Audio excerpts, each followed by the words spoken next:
friends, welcome to our channel Happy Souls Media.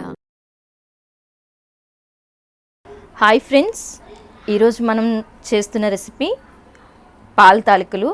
వినాయకుడికి ఎంతో ప్రీతిపాత్రమైనటువంటి ఈ రెసిపీని గోధుమ పిండితో మనం ఈరోజు చేస్తున్నాము. నార్మల్గా బియ్యం పిండితో చేస్తాము.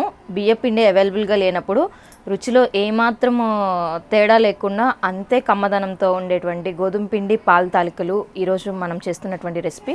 దానికి కావాల్సిన పదార్థాలు ఏంటో చూద్దాం. ఈ రెసిపీకి కావాల్సిన పదార్థాలు: గోధుమ పిండి, అందుబాటులో ఉన్న డ్రై ఫ్రూట్స్, పాలు, 2 చెంచాల సగ్గుబియ్యం నానబెట్టుకున్నవి, బెల్లం కలిపిన నీళ్ళు, ఎండు కొబ్బరి, యాలకులు. బెల్లం కలిపిన నీళ్ళు ఎందుకంటే పిండి కలుపుకునేటప్పుడే మనము బెల్లం కలిపిన నీళ్ళతో కలుపుకుంటే పాల తాలికలతో పాటుగా వాటి రుచి అనేది ఇంకా పెరుగుతుంది. మనము టేస్ట్ చేస్తున్నప్పుడు కూడా మనకి ఆ స్వీట్నెస్ అనేది ఉంటుంది. పిండి పూర్తిగా మనకి కప్పుడు పిండి ఎక్కువైపోతుంది. సో సగం చేసుకున్న తర్వాత వచ్చిన పాల తాలికలను బట్టి మనము కావాలంటే ఎక్స్ట్రా యాడ్ చేసుకుందాము. 1/2 కప్పు సరిపోతుంది.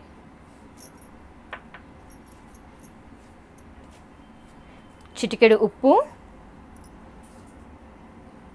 టేబుల్ స్పూన్ నూనె కూడా. బెల్లాన్ని మనము స్ట్రెయిన్ చేసుకోవాలి, ఏమన్నా తలకలు ఉన్నా కూడా పోతాయి.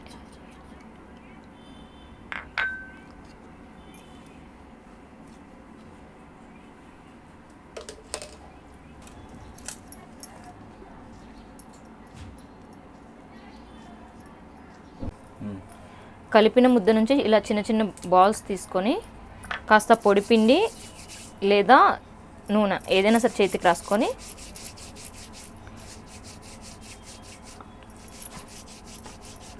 ఇలా మనకు కావాల్సినంత సైజులో మనము చేసుకోవాలి. ఇంట్లో చిన్నపిల్లలు ఉంటే ఈ పని ఇస్తే చాలా పర్ఫెక్ట్గా మనకి చేసి పెడతారు. అండ్ వాళ్ళ అల్లరి కూడా ఉండదు.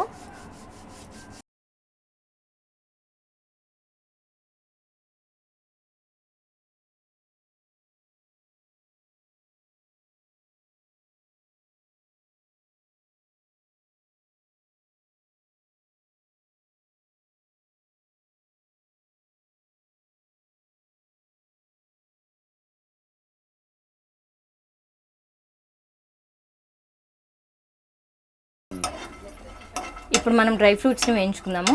ముందుగా పచ్చి కొబ్బరిని వేయించుకుంటున్నాం. ఇప్పుడు కొంచెం నెయ్యి వేసుకొని మిగతా డ్రై ఫ్రూట్స్ కూడా మనం వేయించేసుకుందాం. ఎక్కువ నెయ్యి ఇష్టం ఉన్న వాళ్ళు ఎక్కువ నెయ్యి వేసుకోవచ్చు. లేదు అనుకుంటే ఊరికే మనకి సువాసన కోసం ఒక 2 స్పూన్ల నెయ్యి అయితే సరిపోతుంది.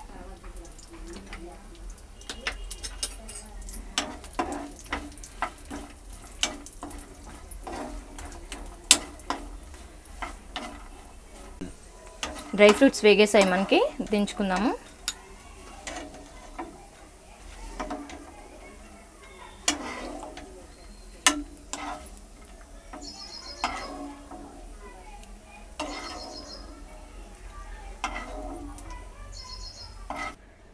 అదే బాండీలో మనం బెల్లం కూడా వేసేసుకుంటున్నాము. సో ఆ నెయ్యి మనకి వేస్ట్ అవ్వకుండా ఉంటుంది.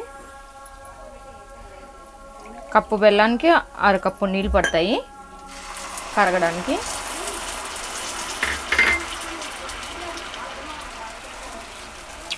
మిక్సీలో వేసుకుంటే కనుక తొందరగా కరిగిపోతుంది.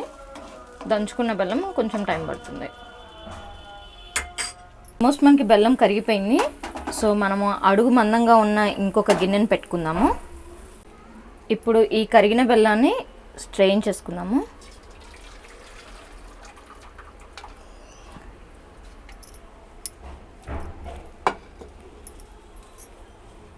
కొంచెం నీళ్ళు యాడ్ చేద్దాం.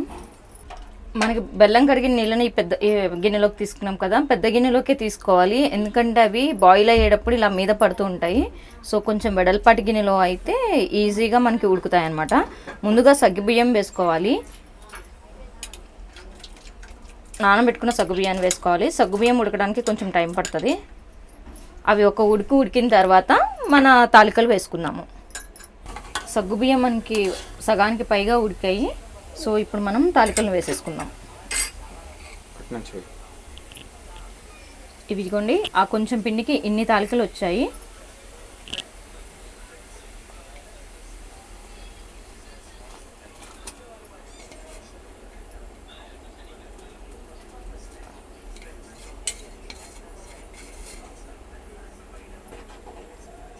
ఏమన్నా 1-2 అతుక్కున్నా కూడా వేడికి అన్నీ విడిపోతాయి, విడివిడిగా అయిపోతాయి. కాస్త ఇలాచీ కూడా ఇప్పుడే వేసేద్దాం. ఇప్పటి నుంచి ఒక 10 మినిట్స్ మనము రోలింగ్ బాయిల్ చేసుకోవాలి. చూస్తున్నారు కదా ఫ్రెండ్స్, ఇక్కడ మనము చిన్న గిన్నె తీసుకున్నట్లయితే ఈ పైన వచ్చే పొంగు మొత్తం కూడా పొంగిపోతుంది. అదే పెద్ద గిన్నె తీసుకుంటే మనకి దీని లోపలే ఉడుకుతుంది అండ్ చక్కగా ఉడుకుతుంది. అందుకే మనం తీసుకునే క్వాంటిటీకి డబుల్ క్వాంటిటీ ఉడికేంత గిన్నెను మనం తీసుకోవాలి. ఈలోపు మనము ఇందాక మిగిలిన గోధుమ పిండిలో ఒక 1/2 చెంచా పంచదారని తీసుకున్నాను. కాస్త నీళ్లు, జారుడుగా నీళ్లు కలుపుకోవాలి.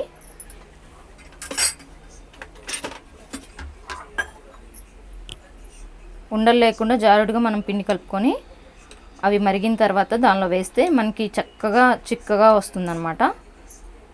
ఉండలు లేకుండా కలుపుకోవాలి. ఉండలు ఉన్నట్లయితే మళ్ళీ మనకి అవే ఉండలు కనిపిస్తాయి.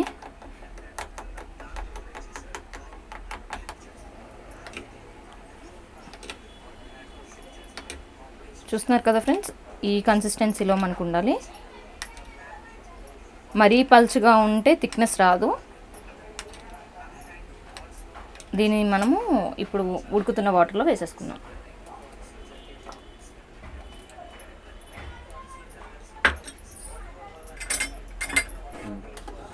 ఆ పిండిని వేసిన తర్వాత మెల్లగా ఒక్కసారి తిప్పుకుందాము. ఎందుకంటే పిండి అంతా ఒకే చోట పడినా కూడా మనం తిప్పడం వల్ల ఈవెన్గా స్ప్రెడ్ అవుతుంది. మనం సగానికి పైగా ఉడికిన తర్వాత మనం ఆ మిశ్రమాన్ని వేసాము. ఇంకా ఉడకాలి ఇవి. చూస్తున్నాం కదా, ఈ లెవెల్కి వచ్చేసేటప్పటికి మనకు పూర్తిగా ఉడికిపోయింది. కాకపోతే వేడి మీద పోస్తే పాలు ఇరిగిపోతాయి. సో అందుకే ఏం చేయాలంటే డైరెక్ట్ దీనిలో పోయకుండా మనకి పాలు ఇరుగుతాయా లేదా అని స్టవ్ ఆఫ్ చేసి పక్కన ఇంకొక గిన్నెలో మనం చెక్ చేద్దాము. ఒక చిన్న గంటెడు దాంతో మనం ట్రై చేద్దాం.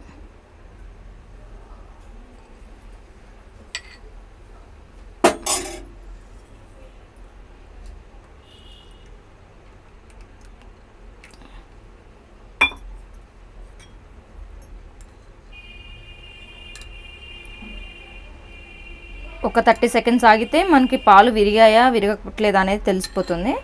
విరగకపోతే ఈ లెవెల్లోనే మనం వేసేసుకోవచ్చు. ఇంకా డ్రై ఫ్రూట్స్ వేసుకొని దించేసుకోవచ్చు. కొంతసేపు అయిన తర్వాత కూడా నేను చూస్తున్నాను, ఏమాత్రం విరగలేదు. ఇది టిప్ అండి. సో మనము ఈ విధంగా అయితే మనకి మొత్తము స్వీట్ అంతా కూడా వేస్ట్ అవ్వదు. ఇలా చూసుకొని ఇప్పుడు ఇది ఓకేగా ఉంది కాబట్టి రిమైనింగ్ దానిలో మనం పాలు పోసేసుకుందాం. నేను ఆల్రెడీ కాచి చల్లార్చిన పాలని ఇప్పుడు పోసేసుకుంటున్నాను. మన దగ్గర పాలు ఎంత ఎక్కువ ఉంటే అంత పోసేసుకోవచ్చు, లేకపోయినా పర్లేదు.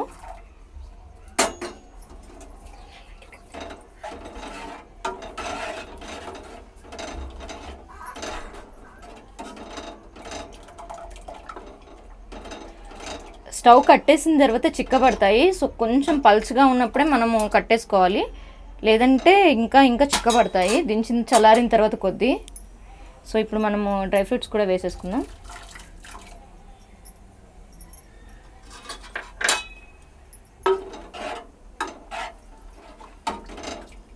వినాయకుడికి ఎంతో ప్రీతిపాత్రమైనటువంటి పాలతాలికలు రెడీ అయిపోయాయి.